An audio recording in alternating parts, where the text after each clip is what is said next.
بسم اللہ الرحمن الرحیم۔ آج آپ کی خدمت میں ایک بہت ہی سبق آموز واقعہ سنانے جا رہی ہوں۔ آپ سب سے گزارش ہے کہ واقعے کو اینڈ تک ضرور سنیے گا۔ بہت مدت پہلے دور دراز کے ایک ملک میں ایک قاعدہ تھا کہ اس ملک کے لوگ ہر سال اپنا بادشاہ تبدیل کرتے تھے۔ جو بھی بادشاہ بنتا وہ ایک عہد نامے پر دستخط کرتا کہ اس کی حکومت کا 1 سال مکمل ہونے کے بعد وہ اس عہدے سے دستبردار ہو جائے گا اور اس ایک دور دراز جزیرے پر چھوڑ دیا جائے گا جہاں سے وہ کبھی واپس نہیں آ سکے گا۔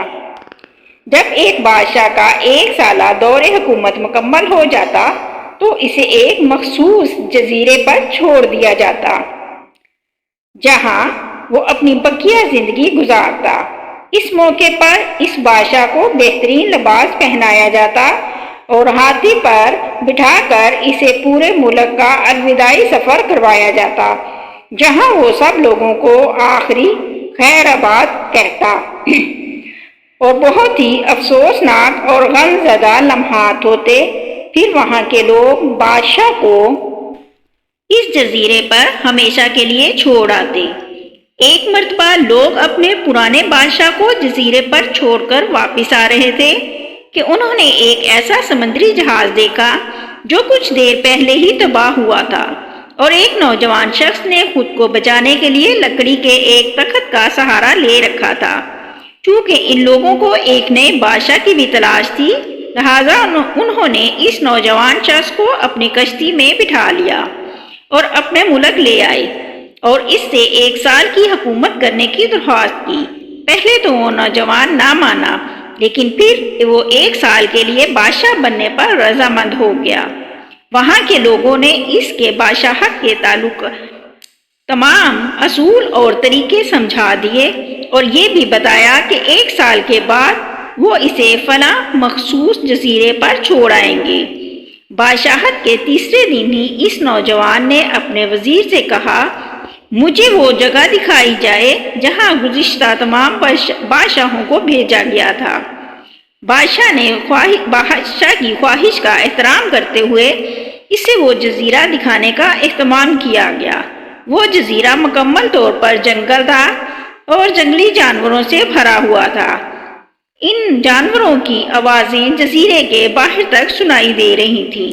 بادشاہ جائزہ لینے کے لیے تھوڑا سا جنگل کے اندر گیا اور وہاں اس کے پچھلے تمام بادشاہوں کے ڈھانچے پڑے نظر آئے۔ وہ سمجھ گیا کہ بہت جلد اس کا بھی یہی حال ہوگا اور جنگلی جانور اس کو بھی چیر پھاڑ کر کھا جائیں گے۔ ملک واپس پہنچ کر بادشاہ نے مضبوط توانا جسم کے 100 مزدور اکٹھے کیے۔ ان سب کو اس جزیرے پر لے گیا اور حکم دیا جنگل کو 1 ماہ میں مکمل طور پر صاف کر دیا جائے، تمام خطرناک جانوروں کو مار دیا جائے اور سب فالتو درخت کاٹ دیے جائیں۔ وہ ہر ماہ خود جزیرے کا دورہ کرتا اور کام کی خود نگرانی بھی کرتا۔ پہلے مہینے میں ہی تمام خطرناک جانوروں کو مار دیا گیا اور پھر بہت سے درخت بھی کاٹ دیے گئے۔ دوسرے ماہ تک جزیرہ مکمل طور پر صاف ستھرا ہو چکا تھا۔ اب بادشاہ نے مزدوروں کو حکم دیا کہ جزیرے پر مختلف مقامات پر خوبصورت باغات تعمیر کیے جائیں۔ وہ اپنے ساتھ مختلف پالتو جانور مثلاً مرغیاں، گائیں، بھینس، بطخیں اور بھیڑیں وغیرہ بھی جزیرے میں منتقل کرتا رہا۔ تیسرے مہینے میں بادشاہ نے اپنے مزدوروں کو حکم دیا کہ ایک شاندار گھر تعمیر کریں اور اس جزیرے پر ایک بڑی سی بندرگاہ بھی بنائیں۔ گزرتے مہینوں کے ساتھ ساتھ وہ جزیرہ ایک خوبصورت شہر میں بدلتا جا رہا تھا۔ وہ نوجوان بادشاہ بہت سادہ لباس زیب تن کرتا اور اپنی ذات پر بہت کم خرچ کرتا۔ اپنی بادشاہت کی زیادہ تر کمائی وہ جزیرے کو بنانے میں لگاتا رہتا۔ 10 ماہ گزر جانے کے بعد بادشاہ نے اپنے وزیر سے کہا، میں جانتا ہوں کہ 2 مہینے بعد مجھے جزیرے پر چھوڑ دیا جائے گا لیکن میں ابھی سے وہاں جانا چاہتا ہوں۔ وزیر اور دوسرے وزراء اس بات پر متفق نہیں ہوئے اور بادشاہ سے کہا آپ کو 2 ماہ مزید صبر کرنا ہوگا تاکہ سال مکمل ہو جائے۔ سال پورا ہو جانے کے بعد ہی آپ کو اس جزیرے پر چھوڑا جائے گا۔ بالآخر 2 ماہ مکمل ہو گئے اور بادشاہت کا 1 سال ختم ہوا۔ حسب روایت وہاں کے لوگوں نے اپنے بادشاہ کو شاندار لباس پہنایا اور ہاتھی پر بٹھایا تاکہ وہ اپنی رعایا کو خیر آباد کہہ سکے۔ خلاف توقع یہ بادشاہ اپنی الوداعی تقریب پر بہت ہی خوش تھا۔ لوگوں نے اس سے پوچھا اس موقع پر تمام گزشتہ بادشاہ تو رو رہے تھے لیکن آپ ہنس رہے ہیں، آپ کے اس قدر خوش ہونے کی کیا وجہ ہے؟